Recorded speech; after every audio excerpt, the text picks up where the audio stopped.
Good evening, everyone, and welcome. My name's John Davis. I'm Director of the MEG Group, and this is our 106th meeting. Before I begin, a very warm thank you, as always, to our great friends at Hewlett-Packard and the City of London Corporation. Tonight's talk was born one lunchtime along the Commercial Road in the Lahore Kebab House. When Margaret was very keen to, she'd heard about this legendary place, and I think it lived up to its billing, really, didn't it? And what was interesting about this was that Margaret's chair of the House of Lords Constitution Committee and wanted to have a debate about the forthcoming report, which indeed arrived around about February time, and tonight we're going to talk about it. A key point about this is that Margaret's very keen that she will come and speak for 20 minutes, but she wants this to be a debate.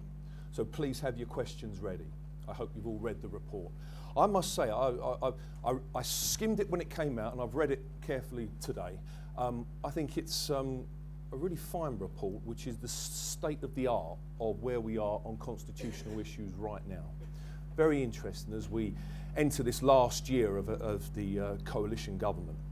One of the points that it didn't mention, but it might have, and one of the really interesting ideas which has been thrown up by this coalition government. One of the things that I thought was quite remarkable, in the first time that the Deputy Prime Minister Nick Clegg stood in for David Cameron at Prime Minister's Question Time, and he described the Iraq War as illegal.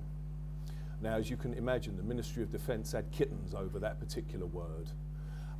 And a press release was rushed out where Number 10 said that the Deputy Prime Minister, standing in for the Prime Minister at Prime Minister's Question Time, was talking in a personal capacity.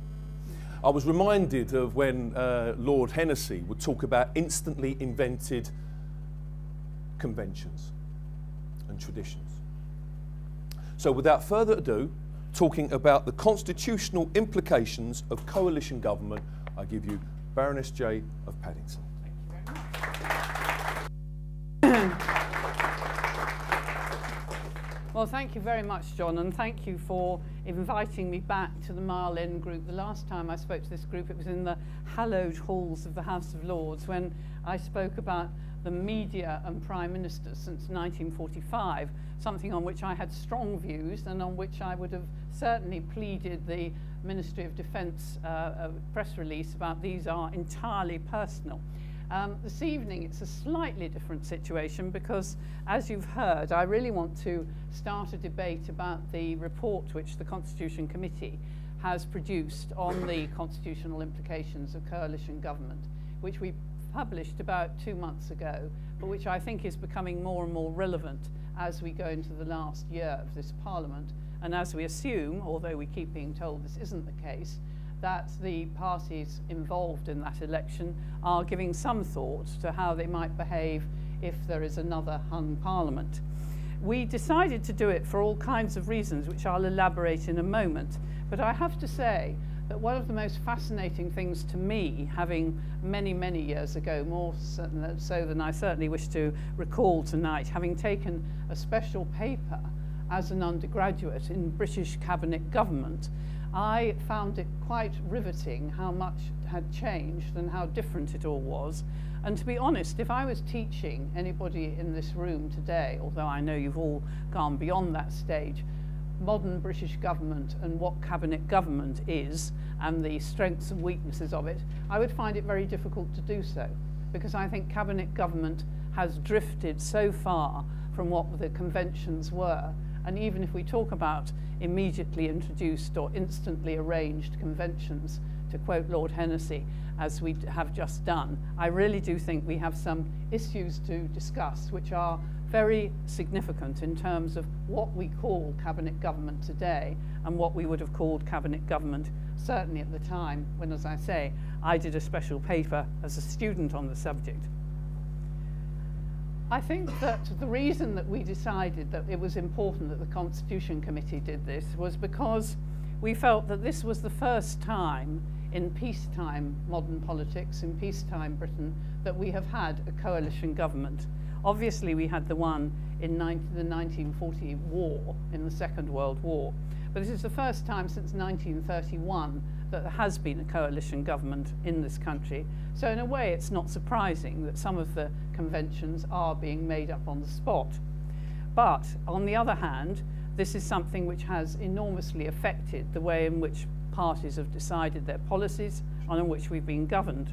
And I don't think the analogies which are sometimes produced about the wartime coalition are accurate. I think if you look at the history of the wartime coalition, all of the aims and ambitions and the underlying issues which were contained within that wartime government were very different in terms of the conventions and the constitutional conventions which we are looking at today. And of course, the other point is that this is the first coalition government which has arisen straightforwardly from the result of a general election. The others in the 1930s and before that came out of national crises of one kind or another, where it was thought that the national interest invited some kind of joint enterprise by the political parties. So we have this particular situation where we have the first coalition government produced by a general election, and we have one in circumstances which, although you might have been believed if you had read certain areas of the newspapers and listened to some of the media commentators in the immediate weekend after the 2010 election, we were on the verge of some cataclysm. We certainly weren't in the situation that we were in the 1940s. So the psephology, as you will know, suggests that this may not be a unique situation. We have seen over the last decades or so a decline in the kind of tribal politics which produced the majority governments which we're all familiar with over the previous period, and which certainly threw up many of the conventions and understandings by which we are governed.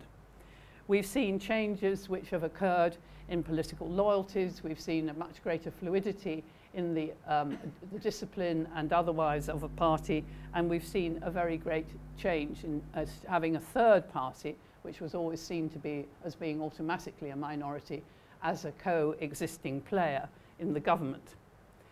So if these things have occurred, and if we assume, and interestingly we heard this morning from the Deputy Prime Minister, Nick Clegg, who came to give evidence to us, not on this specific issue, but we touched on it in some points in our discussion with him. If we are likely to see this situation arising again, what have we learnt from the last 4.5 years, what will be 5 years because of the Fixed Term Parliament Act, and what do we think that we've seen that may become permanent? I think that's the most crucial question. Is there anything which has emerged from the last period of government which is anything other than simply a political fix which has happened to suit the political situation of the time? And have we moved as an electorate and as a society towards greater enthusiasm for the notion of coalition government? That's certainly something that the Deputy Prime Minister hopes that we have done.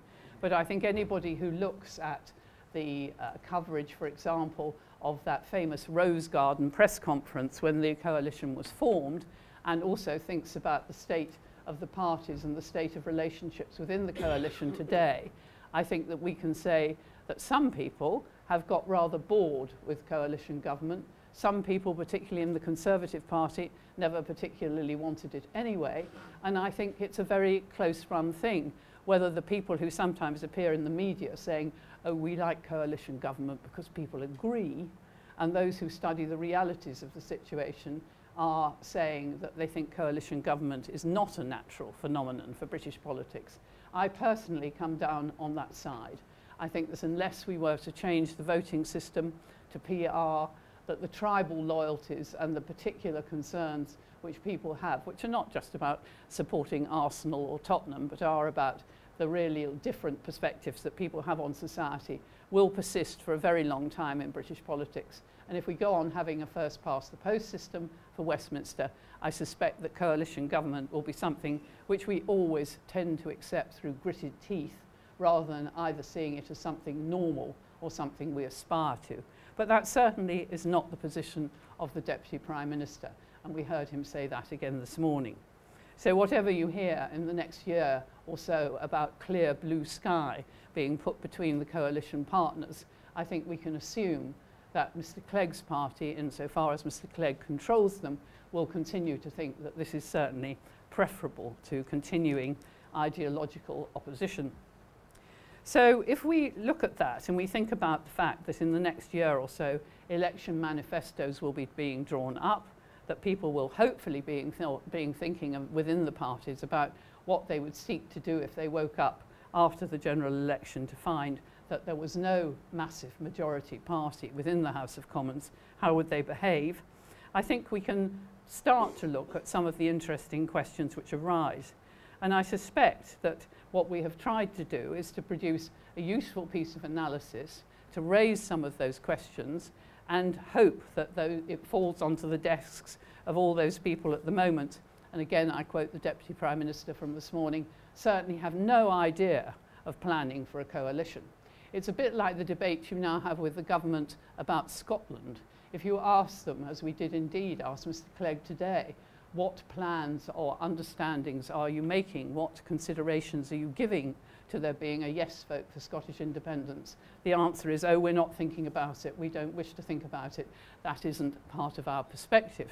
And I suspect that you always get the same answer to the question about what would you do if you woke up with another hung parliament in May 2015. We've certainly got it from many of our witnesses. But frankly, I don't suspect that that is really the truth. I hope it's not the truth, because I hope that we would see in 2015, if we did have that situation, a more considered and different process from the one which we had in 2010. When we asked one of our most effective and authoritative witnesses, Professor Lord Norton of Louth, who many of you will know is also Professor of Politics at Hull University, what he thought were the outstanding changes which had occurred since 2010 in a constitutional context. He was very keen to emphasize the difference in the role of the Prime Minister, the changes which occurred to the Prime Ministerial authority and Prime Ministerial patronage and Prime Ministerial power. And of course this starts with the whole issue about the formation of the government. We asked questions and we got quite interesting answers about whether people felt there should be a fixed term agreed if there was a hung parliament, about the amount of time which it was considered appropriate and possible to conduct negotiations between parties to ensure that an effective government was formed. There was general view that it was 5 days, which was the amount of time, as you know, which was taken in 2010, was about right. There wasn't a wish to string it out or to have it go on over long periods, although people recognised that, for example, in Germany, after the last election, it took Chancellor Merkel, although she herself was appointed Chancellor, 2 months to put a coalition together. It was felt that that was simply inappropriate in the Westminster situation. But it was also felt that there should be a much more clarity about the position of an incumbent Prime Minister. I'm sure many of you will remember the headlines that there were and the general feeling of media pressure over the weekend after the 2010 election, where Gordon Brown was referred to as the squatter in Downing Street, as though he had absolutely no right to be there and should have resigned, as indeed more of a tradition within what was called the removal van approach to change of authority in British politics.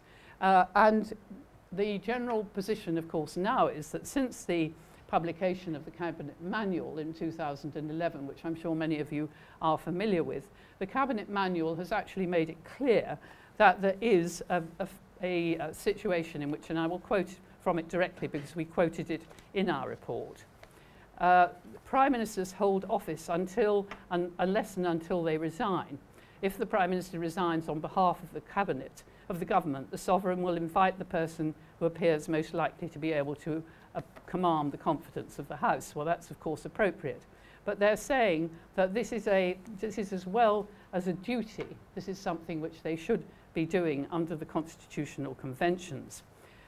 I think, and the committee thought, that it's very important that that is made much clearer before we come to the next general election, so that our conclusion on this is, while there is no established duty on an incumbent Prime Minister after a hung Parliament to remain in office, precedents have created an expectation that the Prime Minister should remain until a successor can be identified. The Cabinet Manual, and this is the important thing, I think, because the Cabinet Manual, insofar as it exists as a guide to convention and practice within the Constitution, is the most authoritative source. The Cabinet Manual should emphasise this expectation, and it's important that the public and the media, very importantly, and the media, should be informed of the reasons underlying it. And I think that's one of the most crucial points. The Prime Minister should continue.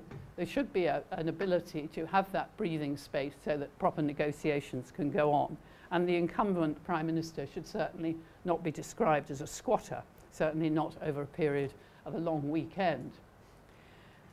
The question has arisen about what would have happened if Mr. Cameron had tried to form a government on the Friday immediately after the election. If Gordon Brown had followed the media and followed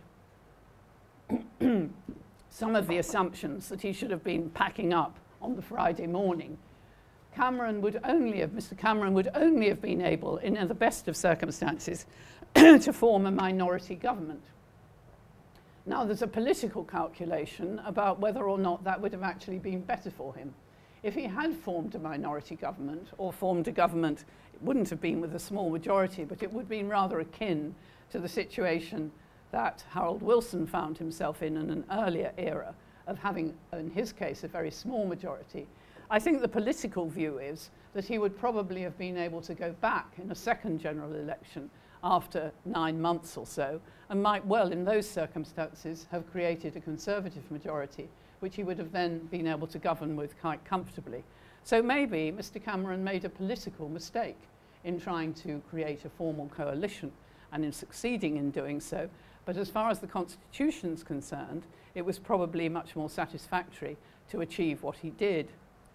One of our witnesses, Lord Donoghue, who was, as Bernard Donoghue, an advisor and senior advisor to various Labour Party Prime Ministers, and as many of you will know, is the author of a succession of interesting diaries which have produced extraordinarily interesting insights to the workings of Downing Street in an earlier time. He was, I think, alone, or certainly in a minority of those, who gave evidence to us saying it's much better in those circumstances when you have that situation of a hung parliament and the possibility of a minority government. It's much better in those circumstances, much more consistent with our constitutional arrangements, to try to have what's known in the trade as a supply and confidence arrangement, i.e. to have something which enables you to support the government as the junior partner in the House of Commons, but not formally to be part of the government. Again, we put this specifically to Mr. Clegg this morning. Would he have preferred that? Would that be a more sensible arrangement? We wouldn't have then had all the discussion about breaks in the coalition, breaks in the government, divisions within the party, governing parties. He was very clear that he felt that was not right.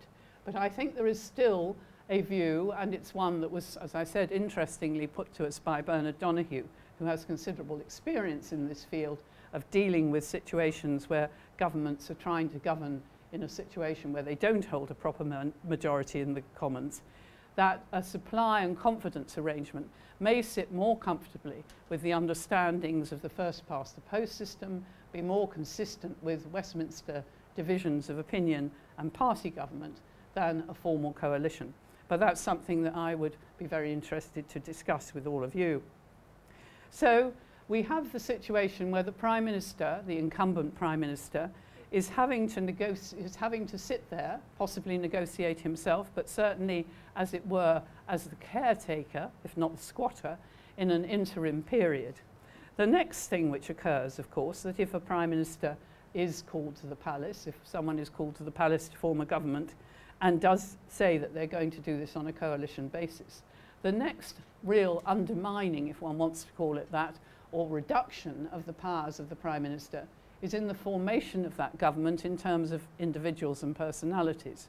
Because clearly, if there is a formal coalition, if there is an understanding with a third party that they will be equal partners in the government, not the confidence and supply arrangement that I was talking about just now, there has to be negotiation about the numbers of ministers from that party who will sit round the cabinet table, about the numbers of ministers who will be in different departments? Is there an argument for saying there has to be a minister from each particular party in the coalition in each department? How is that balance achieved? How is the balance achieved between the seniority of ministers? How many senior ministers, cabinet ministers, secretaries of state should be from the minority party? All of these questions are ones which I think it's difficult to have any formal agreement about before the event, because indeed one doesn't know precisely what one would be dealing with. But clearly the hand of the Prime Minister are somewhat restricted from the situation in which they are dealing with a first past the post system and simply display patronage towards their people who want to be or should be or want to be in government. There's the question then about the issue of what the Deputy Prime Minister should do. The Deputy Prime Minister coming from the minority government. Is the Deputy Prime Minister now a formal, understood, conventional post which will succeed in staying there if there's a majority government after the next election?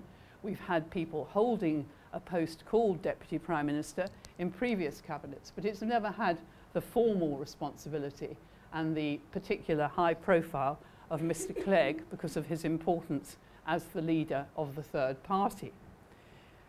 I think that would be a rather extraordinary thing to do. I mean, I think it's clearly right to have some senior ministers. You can have the First Secretary of State, you can have people in different positions, but I think ad hoc to invent a position of Deputy Prime Minister and say that because this has been the formal situation in the coalition government, it has to go on, even if it's in a majority government, I don't think would be constitutionally appropriate. And indeed, Mr. Clegg this morning agreed with that. He said that that was not so. The next question which arises is whether what is the political legitimacy, and indeed the democratic legitimacy, for a coalition agreement. We had immediately after the coalition was formed in 2010, and then a couple of weeks later, a much longer document, a formal coalition document, which is there and available. Several academics suggested to us, and it was quite forcefully put to us, and this is something which does happen in Scotland and Wales, where coalition governments are more appropriately understood, partly of course because of the PR situation for voting, that there should be what they called an investiture vote, that the Prime Minister should be formally recognised as being the leader of the government, and that this should be a separate vote and a different understanding by the Commons to the whole issue about voting on the Queen's speech. The Constitution Committee disagreed with that. We felt that that would complicate matters, would be inappropriate, and would make it difficult to, in a sense, although I've talked about the powers of the Prime Minister being somewhat chipped away by a coalition agreement, we thought that to do that would elevate the position of Prime Minister beyond that which is constitutionally and conventionally understood and was not appropriate.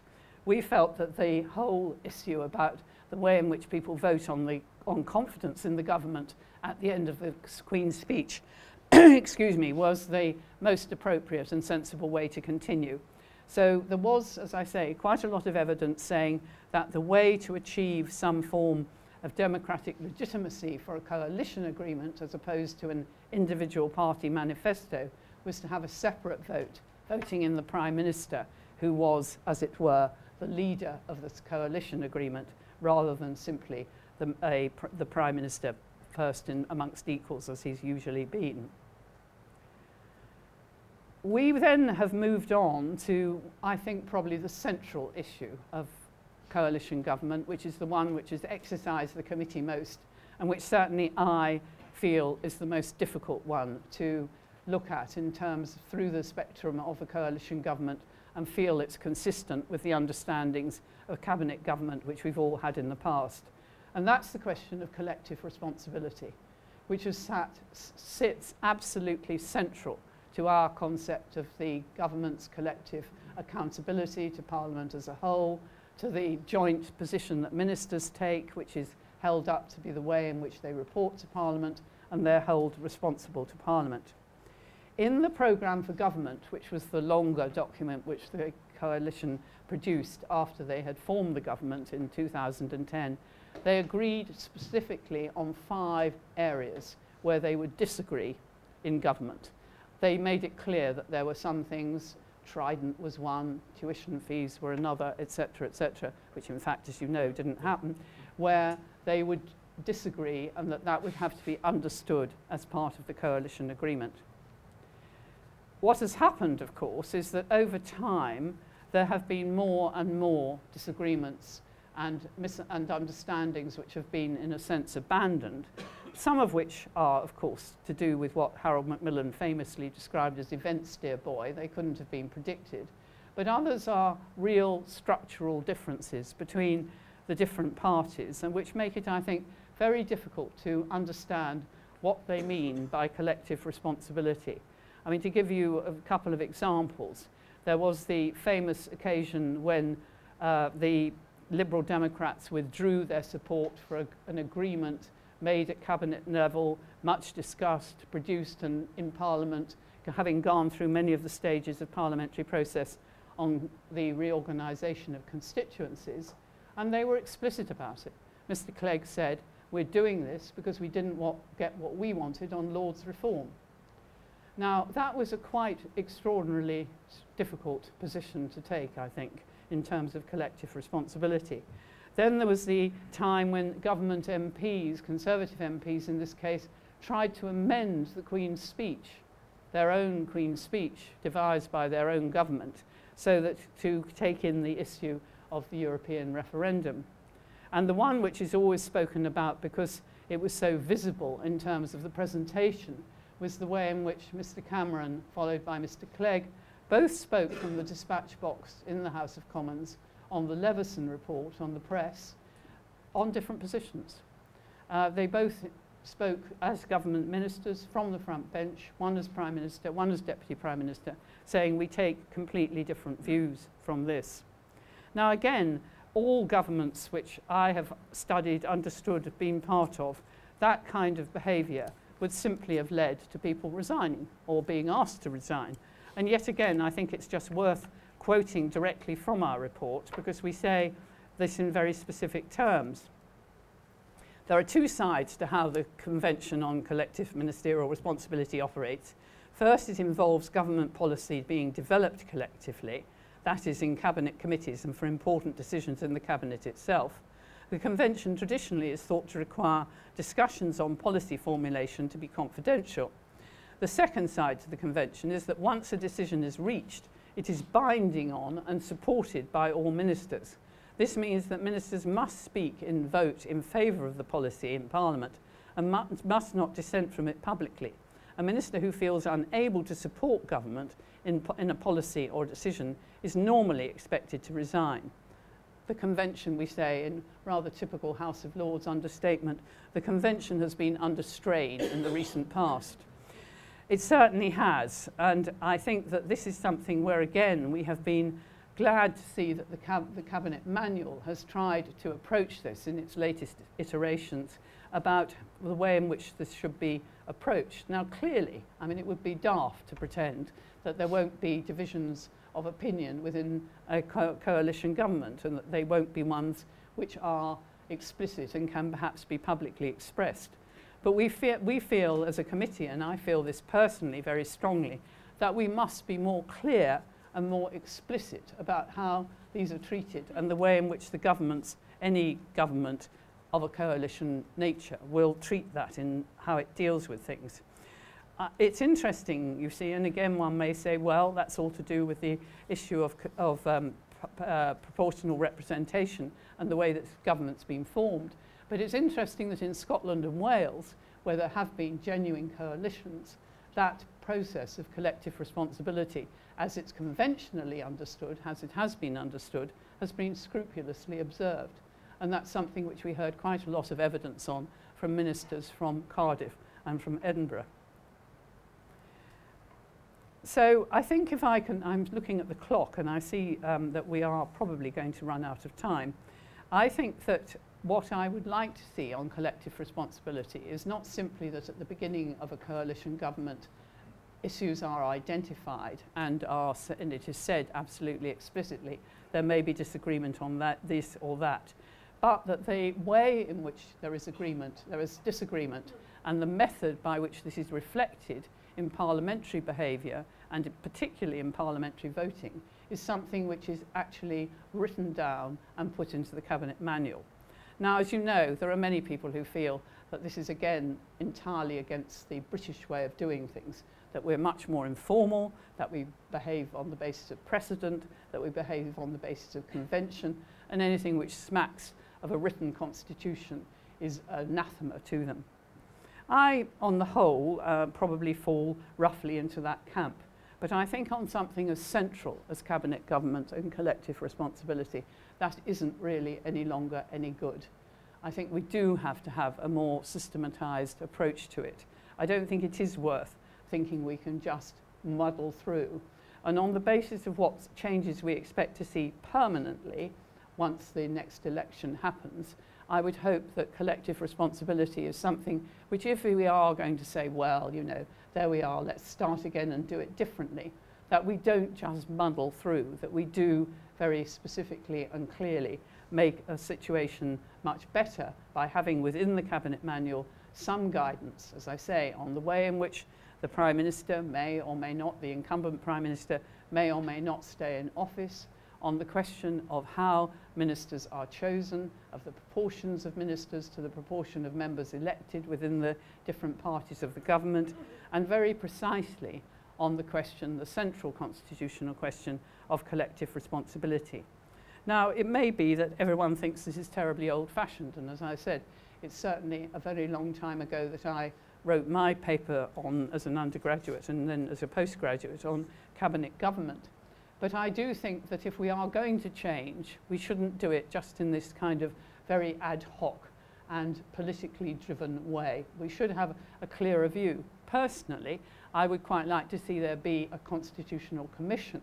Now, this is not something which the committee considered with witnesses, and it's not something which we have explicitly discussed. I've discussed it with individual members, but not collectively. No collective responsibility there. But it's not in the report, so I can go off on a personal tangent. I think it would be very interesting to have a constitutional commission. There would be those who feared that this was going to lead us down the path of some sort of written tablets which they couldn't agree to and wouldn't see as proper. I think it would be very helpful if the parties would say, rather than hiding behind this thing about, well, we're fighting for a majority and nothing else will do, that they were prepared to look and discuss this kind of thing, particularly before we get to another situation where we have a media and other hysteria in the weekend following an uncertain election result. And I don't think it is old-fashioned to say that these things are worth looking again. I think today's society particularly likes transparency. And if there's one thing about the coalition government and the way it has acted, it has all been done on a very made up, not in terms of made up in some negative sense, but in an ad hoc way, on the basis of short-term political considerations which actually suit that particular situation. But I don't think if we are going to make these constitutional changes, that is the way we should carry on. Interestingly, we had two witnesses this morning, as I've said several times. One of them was Mr. Clegg, and one of them was Mr. Greg Clark, who is the minister responsible for the coalition, the Minister of State, sorry, the minister responsible for constitutional affairs in the Cabinet Office, who is a Conservative. He said very firmly, when we put some of these points to him, that of course coalition government was not ideal. Something I think which, you know, is probably the general view of Conservative ministers, and even more from Conservative members of Parliament who haven't been in the government. But Mr. Clegg, and I owe this phrase really to one of our academic advisors on the Constitution Committee, who said to me afterwards, I think he believes that coalition is about two parties being separately in government, not working in a coalition, but being separately in government. And therefore, that's a very different approach. I think it's interesting that that is the case, and I suspect that may be partly to do with the fact that many of Mr. Clegg's political roots are in Europe. But of course, in Europe, the situation is very different, and the party structure is very different, and the parliaments are very different. As I say, I would like to, I'm not saying that we shouldn't accept some of these changes, but I am saying Let's do it clearly, transparently, and put it on some sort of basis that we can all understand, rather than just allowing the politicians of whatever party and in whatever form of government simply to make it up as they go along. Thank you very much.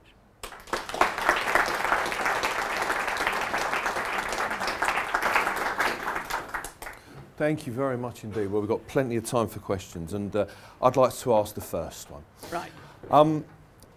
In the course of our classes, we get to see many significant people, and what's been quite interesting is how we've been asking people if the Quad is an inner cabinet, and just about everyone has said no.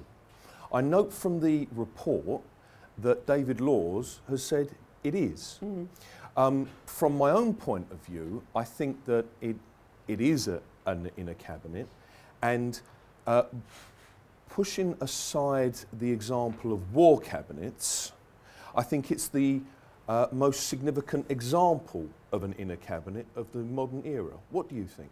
Well, I definitely think it's an inner cabinet. I mean, the interesting thing I think that you can test that against is if you ask anybody how often the formal coalition cabinet committee has met, because that was established immediately when the government was formed, precisely to, as it were, bring the two sides of the government together, precisely to make it possible for there to be a forum which was within the government process to make any kind of decisions which needed to be made on the basis of compromise, etc. As I understand it, and we've had evidence on this from a number of people who would know, that has rarely meets, and I think has only met, sitting in the front row, twice, is yeah. Nicholas Besley, who's the clerk to the committee, who understands and knows far more about this than I do. Twice, he says. He's met twice in 4 years. So I think that given that there is a great deal of negotiation and discussion and compromise between the Lib Dems and the Conservatives, it has to be headed by the Quad. Okay, thank you. All right, can you give us your name and any affiliation? That man right there. Brian Walker, thank you. UCL's Constitution Unit, formerly BBC editor of political programmes. You have to play scenarios to test the principles, don't you? Can I put a couple very briefly to you? On confidence in supply, you're assuming a sort of nationally minded third party, aren't you? If the Lib Dems get completely stuffed, you might be left dealing with a rather larger cohort of, say, SNP, whether or not it's yes or no, in the no man's land between 2015, 2016, or, God save the mark, the Democratic Unionist Party. On collective responsibility, let's assume it's going to be another con-Lib Dem coalition, but with far fewer Lib Dems and far more Conservatives. Let's assume the backbenchers are going berserk for the referendum. What price collective responsibility then? Well, I think you precisely, and thank you very much, you precisely identify two very important potential issues. But that seems to me exactly to illustrate how one needs to have some guideposts and some rules of the road to follow, so that it isn't just simply done on the basis of, oh my goodness, there seem to be rather a lot of SNP people around. Of course, if the Scots vote yes, the SNP people will only be there for 15 months. No, less than that. And a very important. Yeah, very important 15 months. I'm not making that an answer to the question. But I think the point about confidence and supply, I'm not sure that I necessarily agree with what Bernard Donahue said, but I thought it was worthwhile describing, because in a sense it sits more comfortably with the other understandings and conventions that we have. Now, you say a very, what did you say? You said a nationally minded or a sort of responsible Lib Dem minority party. But on the other hand, they could be people who, we've put this to several of them in the course of our inquiry, who thought that it was actually quite good not to have the responsibility for government, not to have the responsibility for the organisation of policy and to take the flak for being involved in unpopular decisions and so on, but were prepared to prop up, in quotes, the government as a way of achieving some of the things in their manifesto. So I think there is there are positive arguments for the supply and confidence. I think the difficulty, and it wasn't something you mentioned, I thought perhaps you would, the difficulty, of course, is seeking to do that in a fixed-term parliament. Because, I mean, the fixed-term parliament is one of the alterations which has really been substantial, because it does mean that that kind of flexibility which I was describing has been diminished, and therefore you've got a situation where if you were trying to make a supply and confidence arrangement last for 5 years, it really would be quite a strain, I think. And the second point was the collective responsibility one. Well, you know, this is the point. I think that the collective responsibility should be to the decision making of the cabinet. And if the cabinet is divided, I will tell a story perhaps about the 1970s. I mean, the cabinet can be divided, but within itself, and probably massively so, as it would be on your scenario about Europe. In the 70s, it was on other matters. But if you weren't prepared to speak, except on the Euro referendum, if you weren't prepared to speak and vote on that, you were out of the government.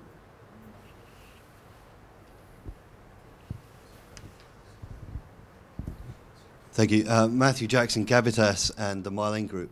I think I agree with you on collective responsibility. I think one of the issues that we've seen, this is a question wrapped up in a comment, one of the issues we've seen, I think, is polarization of ideology. And I think where that comes to loggerheads, and that leads to my other point. Earlier you mentioned about the role of personalities within coalition government, particularly the role of Deputy Prime Minister, and where is the legitimacy in the House, particularly for a Deputy Prime Minister in a coalition government to speak on behalf of the Prime Minister, thinking about PMQs or speaking on behalf of government, if from a party political point of view, what they're presenting may not sit with their voters. Yes, I mean, I think that's a very, very interesting point. I mean, one of the things which, of course, is sometimes suggested would have been a more substantial position for the Deputy Prime Minister, who would still have had to do what you describe in terms of sometimes answering in the Commons for the Prime Minister on matters which he might feel were not ones he wanted to be particularly supportive of. But there is an argument which, again, I'd be interested in your views, but I think has force, which is that the Deputy Prime Minister would have been in a far stronger position had he taken a big departmental role. Had he, for example, said, I want to be Home Secretary and Deputy Prime Minister, or as it happens in quite a few European governments, I think, more conventionally, the Deputy Prime Minister in a coalition, or Deputy, sorry, not Prime Minister, but the leader of the minority party is Foreign Secretary or Foreign Minister. I think that might have been something which, in a sense, gave him more independent authority and would have made it easier to do the other things. And that's very much Andrew Adonis's point of view yes, as well, isn't it? Yeah. There was somebody over there. Yes, please. Hi, Tyler Hanley, Queen Mary undergraduate. With regard to the Salisbury Convention, do you see the role of the House of Lords changing in rereading proposed coalition government legislation? Yes, well, I mean, it's one of the interesting things because, of course, we have been unable, and I think rightly, I mean, when I say we in this instance, I'm talking about the House of Lords collectively, we have been unable to pretend that the coalition agreement is something which equates with a manifesto. But on the other hand, because of the convention, and again back to convention and practice has grown up over the last decade, probably, or more than that actually, probably most of the time I've been there, that within the House of Lords, government bills, particularly substantial bills, are not voted down as a whole in the House of Lords, that's possible even though it isn't within the Salisbury Convention to apply to the coalition agreement. You can say, well, that's, you know, roughly the equivalent, although there's been some argument about that on specific things. And when it comes to individual private members' bills, for example, the European referendum private members' bill, that hasn't been adhered to remotely, but that's a different matter. Where you have say you had two parties in the coalition who both supported some particular proposal in their manifestos, which they then put into the coalition agreement, that would give that argument considerable force. But I think that it's really down to the decision convention which has grown up in the House of Lords that major government bills aren't voted down on second reading in the House of Lords anyway now, whether they're in a manifesto or not.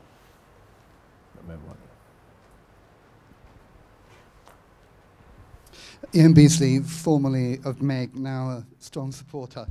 One of the big issues, I think, in politics right now is public disillusion with the political process and with politicians. And so I've been sitting here wondering how your committee's proposals will help that or hinder it. part of the disillusion is because I think the population, as you rightly say, think that the career politicians are too tribal, and they have ceased to be so tribal.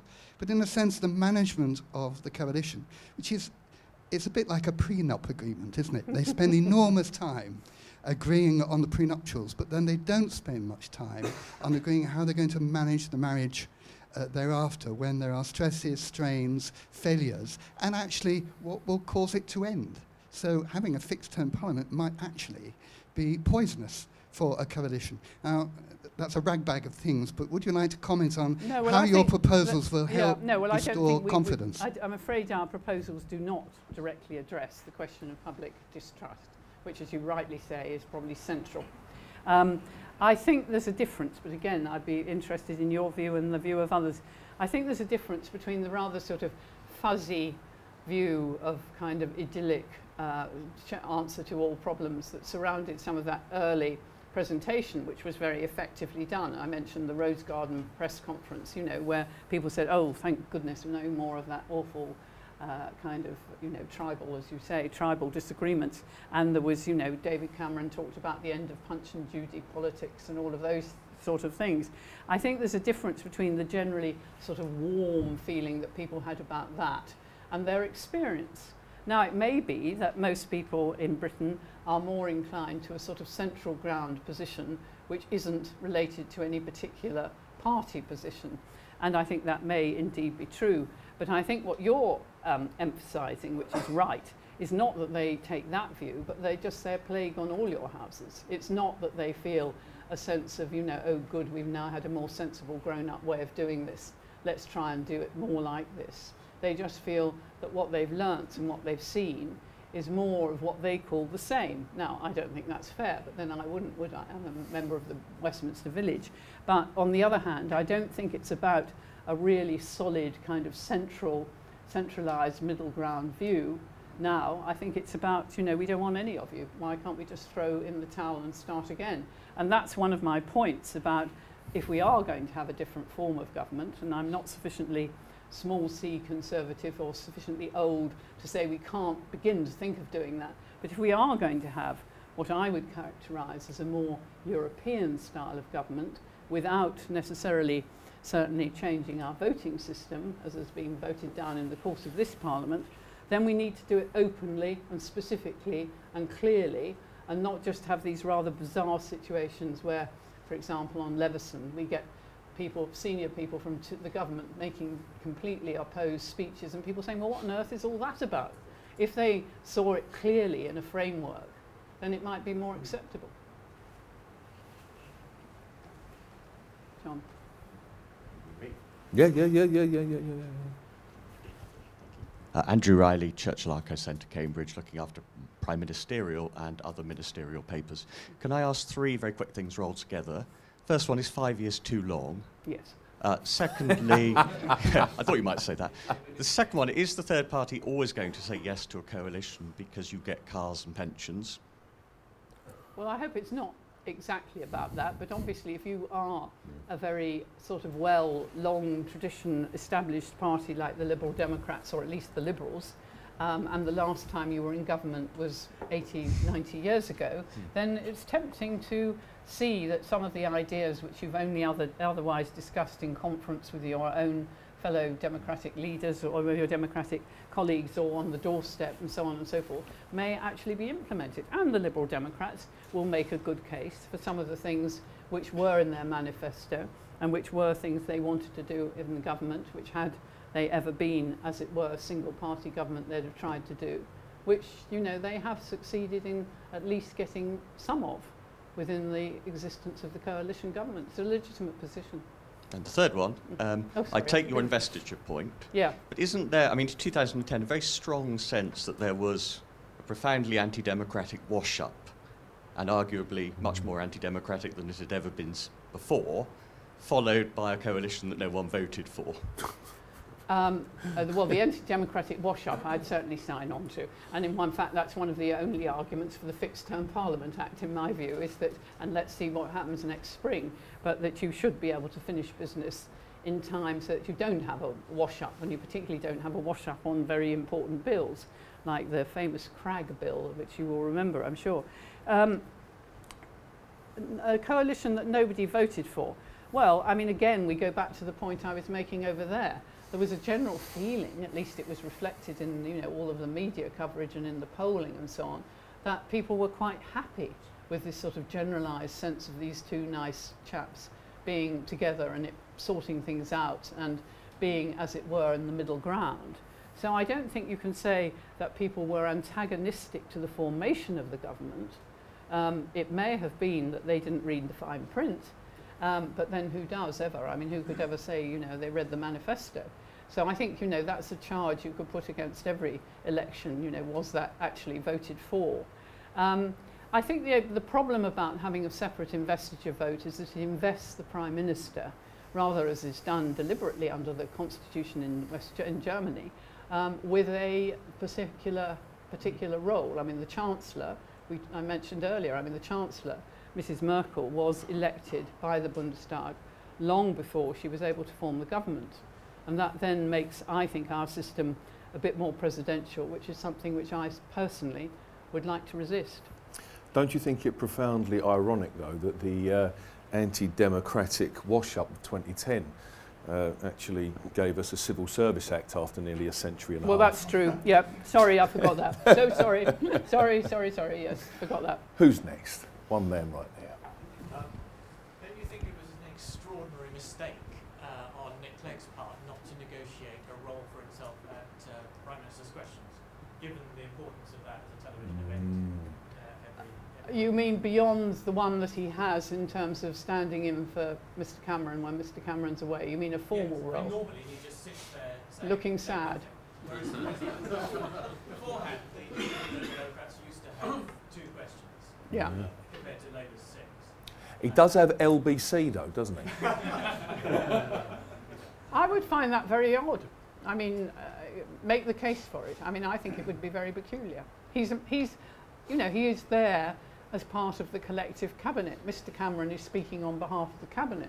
Unless he's, you know, talking to a policy which there has been an explicit agreement to disagree, then the answers he gives should be identical with the ones that Mr. Cameron gives.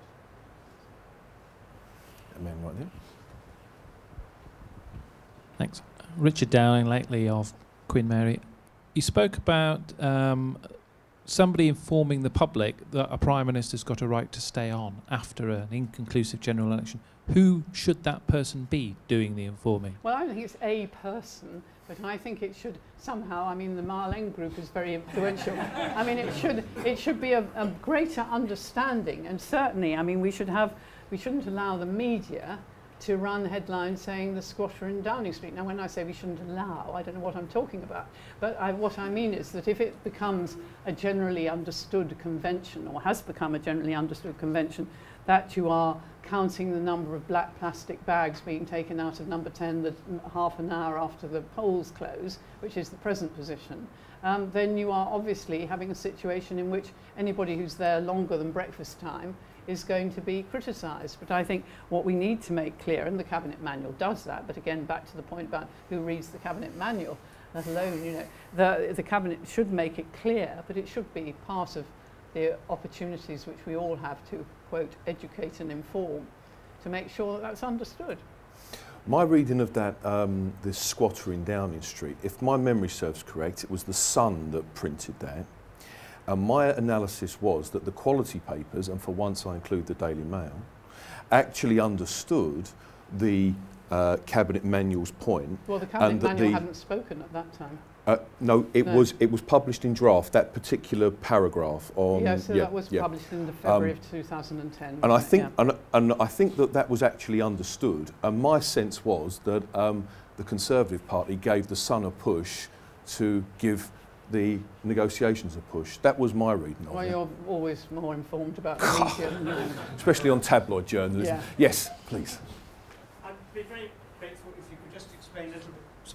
Sorry, could you just... My name's Richard Kirk. I'm not representing anybody.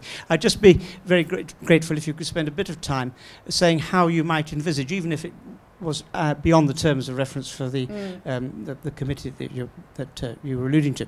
Is how to maximise the outcome of an election in such a way as to reflect more authentically the wishes of the electorate. If we are going to move, if we have moved into an era where there is likely not to be, with any great regularity, a government with a sufficiently large majority to govern on its own, how we actually alter our mindset to create conditions in which a coalition is much more easily conceived and born and can function more rapidly and effectively. Well, I think the simple answer to that is you adopt a form of proportional representation. Exactly. I'm glad you said that. Yeah.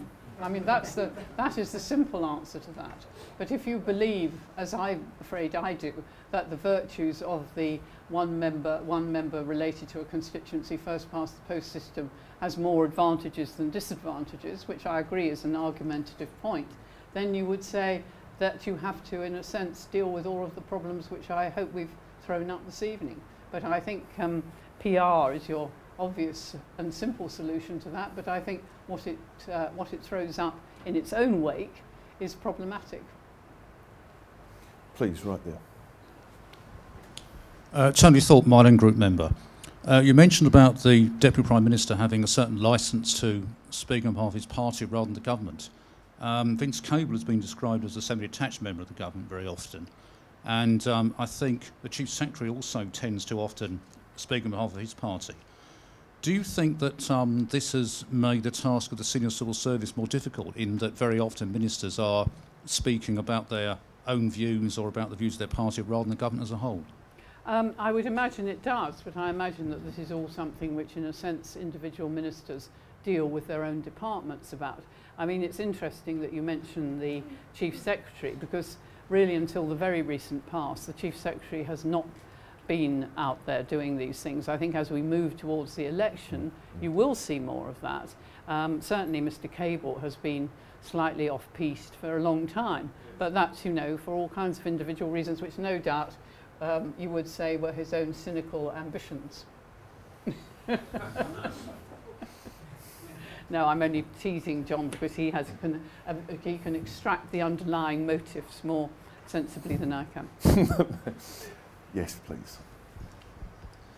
Tom Robinson, former Queen Mary student.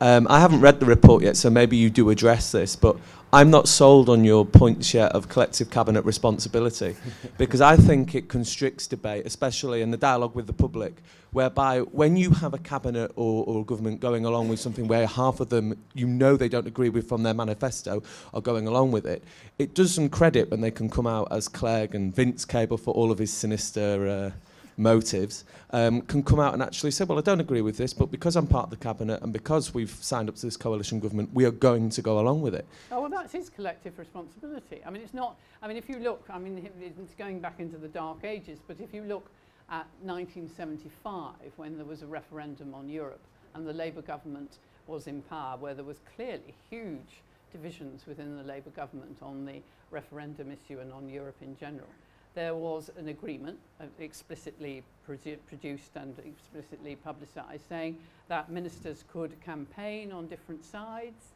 that they could make speeches on different sides, but that within Parliament they were collectively responsible for the legislation. Now that enables the sort of discussion and argument you've described. It enabled people to say, look, I mean, I actually don't agree with this, and campaign about it in the country, but they still remained within the collective agreement of the Cabinet in Parliament. Now you could say that's artificial, but at least maintains the lines of accountability and so on through the government, through ministers to Parliament. Now, as I said right at the end of what I was saying, I'm not so hidebound that I don't think we could perhaps think of a different way of doing this if we're going to move into an era where we have more governments where there isn't a collective position, collective political position. But I think we need to address that openly. And what's happened in the last few years since 2010, is we've had all these sort of shifting sands and all these different sort of perspectives on different bits of legislation, which have all been politically patched up or politically not patched up. I mean, the ex-leader of the House of Lords, when talking about the decision which the Liberal Democrats took not to support the reorganisation of the constituencies bill, said to us on the record and in his evidence that it was outrageous. Now, I mean, you know, that is a strong language to talk about your colleagues in government. So, I mean, I think that what I'm saying is, well, if we're going to do this, if we're going to say, look, it's all rather old-fashioned to pretend that we agree, we've got to think up a different way of doing it, then we've got to go right back to first principles and say, well, if we're going to have cabinet government, how do we achieve a degree of accountability to Parliament, which is for the government as a whole, and how do we achieve the responsibility for policies which ministers are collectively supposed to adhere to? And, you know, we can do that. But if we're going to do that, let's have my constitutional commission and start from first principles. Thank you. Owen Joseph. I was just wondering, in reference to the gentleman speaking over there, if we find ourselves in a situation where it seems that if we don't have PR, coalitions are very difficult, and if therefore we're going to stick with first past the post, should we make it so that in that situation, somehow, coalitions can't occur? Well, in that case, we go back to tribal politics. Now, some people probably throw up their hands in horror about that. But if we think, as I still do, in my old-fashioned way, that there are real distinctions between political positions, then, in fact, you can get that sort of identity. But it doesn't answer the problem which was raised. I can't now identify who did it. But the very important point that tribal positions are not very accepted by the public, who think the whole thing is just a sort of charade and a silly game which people are playing in order to charge the taxpayer for their second home. So, you know. I'm not sure. Sorry, can I? Yeah, please come back. Go. I mean, I understand what you're saying, and people say that sometimes, and on the other hand, they say, oh, but they're all the same. You know, whether they call themselves left, right, or middle, they're all the same. And of course, when it comes to, I don't know if this was tribal exactly, but you know, when it comes to the Liberal Democrat manifesto promise about student fees, look at the flack that they got when they dropped it, when it was perfectly clear within a coalition that you've got to drop things. Yep. You know, you can't have both. And I mean, I was being a little bit facetious, but I mean, you know, maybe it would be a case of if you can't manage an overall government, you have to go back to the country pretty quickly. Well, that's why I think that actually, from Mr. Cameron's point of view, I would have thought that he would have been better to form a minority government with a supply and confidence arrangement with the Liberals if he could get it. If he couldn't, it would have just had to be a straight minority government. They would have had, as it was said in the 1970s, you'd have to get them in singles. You know, you'd have to get each vote put together on the basis of what that position was. And I think he would have been in a strong position in October 2010 or March 2011 to say, I've tried, you know, this is very difficult, but, you know, we've done all these things which we had to do in terms of an emergency budget and making the provisions which we thought were necessary to try and deal with the financial crisis, etc., but I'm now going to the electorate again. And I suspect he would have won, a big majority.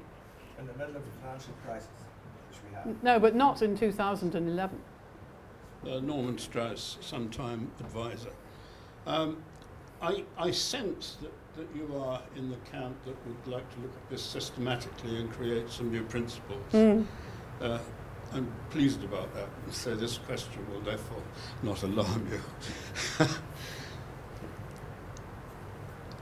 You demonstrate by the material that you've used, which essentially uses the building blocks and principles that are from bygone ages, that something is missing. I find if you're trying to reconcile two, call them ideological arguments, positions, conceptual statements, that the best way to do it is to go to a higher order of abstraction.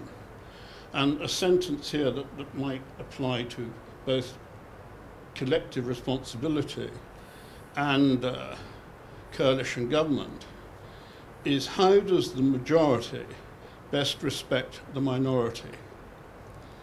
And once you accept that as a driving principle, and you ask to design a governing system for that, you end up with different building blocks, different principles, etc.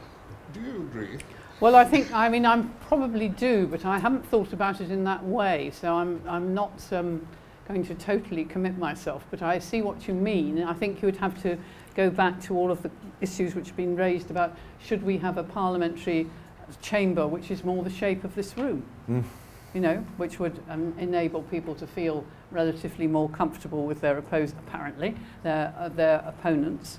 Of course, the thing which people are always amazed by, and they say, oh, it's another sign of the hypocrisy of the whole thing, is that people do work together, cross-party.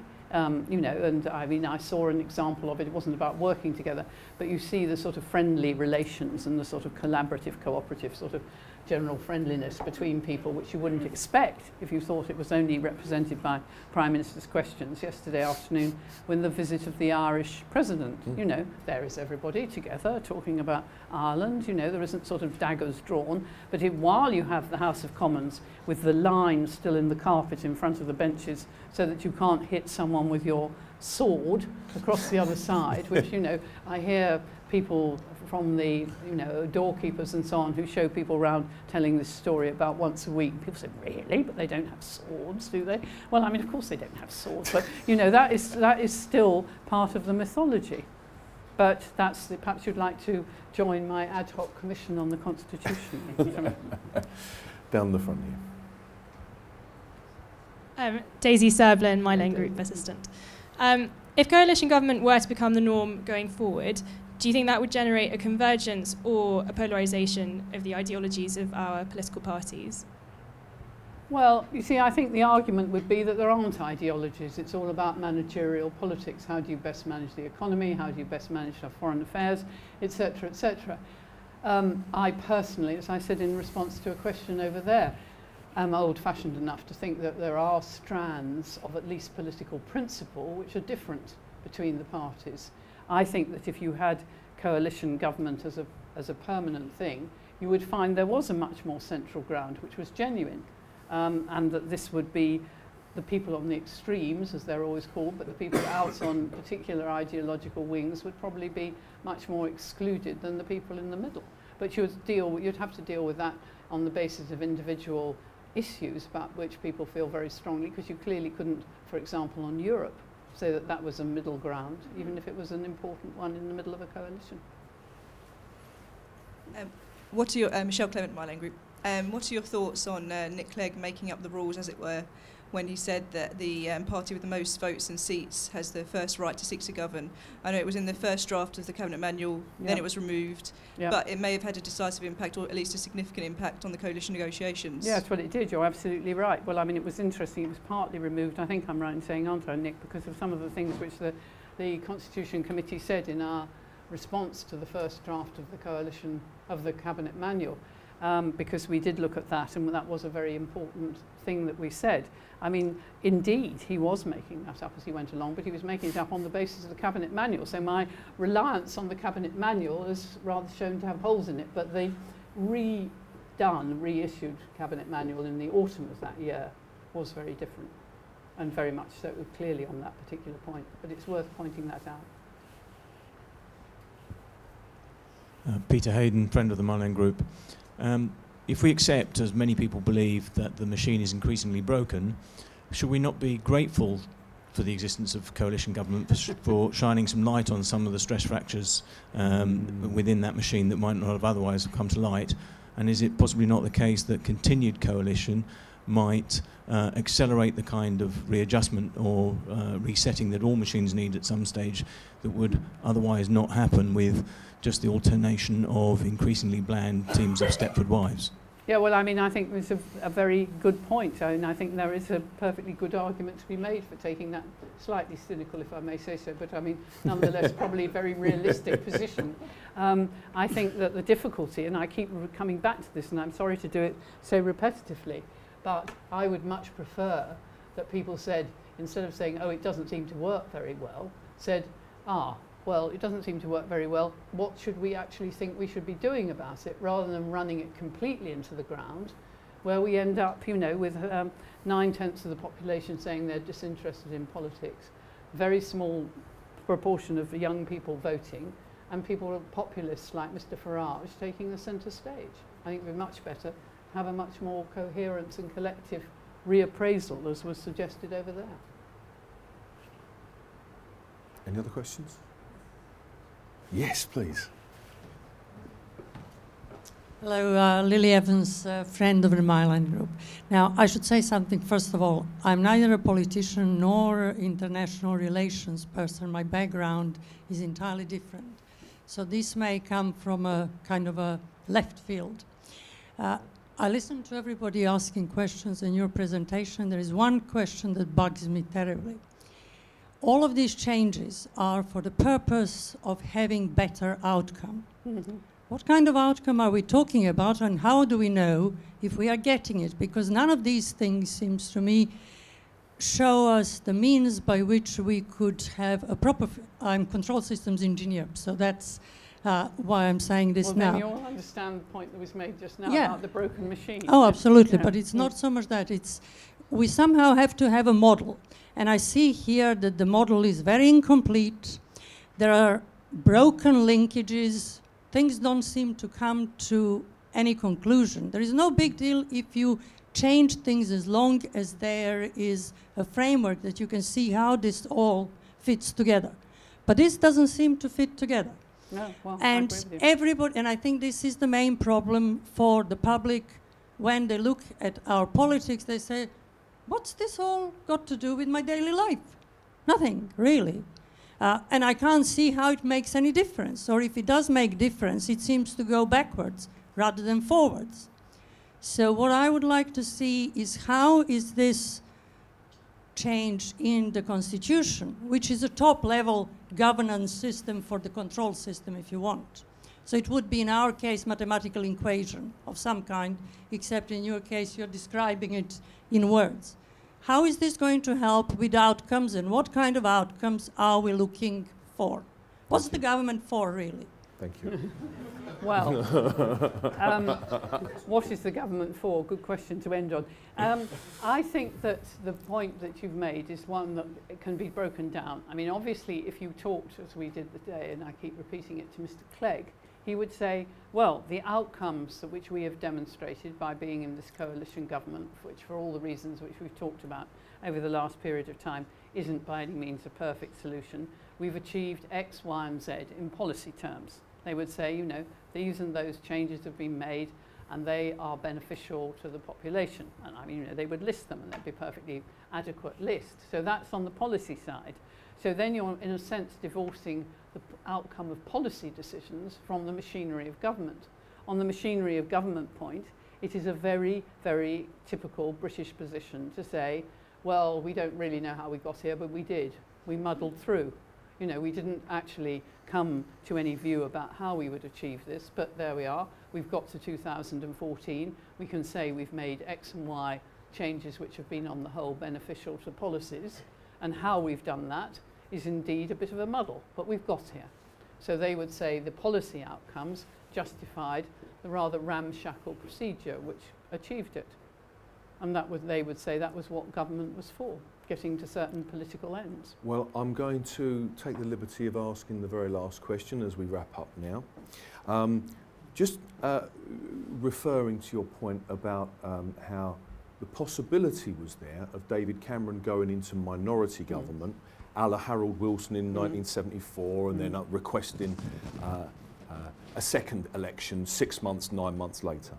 Now, while I think that that might have been a better outcome, I can see why they didn't, and it's partly due to Michelle Clement's research in her MA dissertation, that if we remember the situation that Cameron misses an open goal and he doesn't become Prime Minister with all of the indicators pushing his way. It doesn't become on the basis of the election. Correct. Yeah, sorry, yeah. That the Liberal Democrats actually lost seats despite Cleggmania. That had Gordon Brown resigned promptly, and as it looked at the time a David Miliband was to come in, you can see that the Conservative Party and the Liberal Party might have been scared by this rather than confident that 6 months later they could form a government. So that's the first part of the question, but that's conjecture. Comment on that as you will.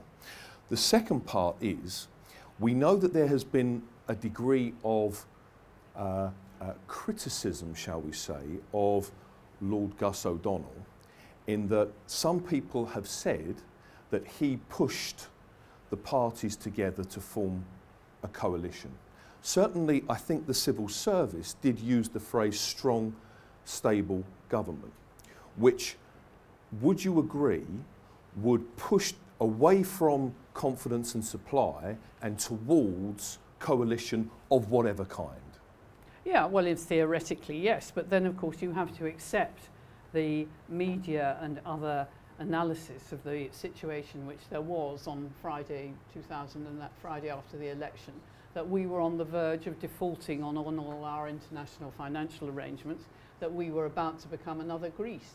Personally, I don't accept that. No, I don't. So, you know, well, you don't accept that either. I mean, if you don't accept that, then the whole of the mantra about strength and stability was not as valid as it was made out to be. Couldn't agree more. Okay.